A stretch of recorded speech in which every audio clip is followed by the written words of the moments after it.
গহপুৰৰ মিৰি পথাৰৰ বাহনী বাৰীৰ মাজত আবদ্ধ বাঘৰ পোৱালি মণি দাস নামৰ লোকজনৰ বাৰীত মানুহে প্ৰত্যক্ষ কৰে বাঘৰ পোৱালিটো কাজিৰঙাৰ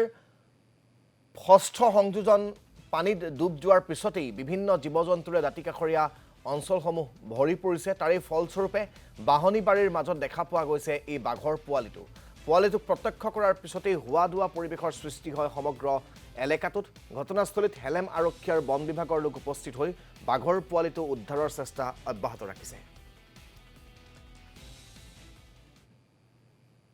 কঁঠালজোপা আছে এইখিনি পাই খোজকাঢ়ি আহি পেলাই নাইকিয়া হৈ গ'ল বাঘজনী যে নাইকিয়া হোৱাৰ পিছত আমি মানে জংঘলটো কাটিব লাগিলো ওপৰত উঠি চাওঁতে বাঁহজোপাৰ গুৰিতে আছে তাতে আছিলে মানে বাঘজনী বাঘজনী যে কিহৰ কাৰণে বোলে ধৰিব পৰা নাই ৰাইজৰ ক্ষমাকণটো বেছি হ'ল সেই ভয়তে লুকাইছে নেকি ষষ্ঠ সংযোজনৰ ভিতৰৰ পৰা বানপানী তাৰণাত উটি আহি পেলাই ইয়াত সোমালেহি কালি ৰাতিও আমি খবৰ পাইছিলোঁ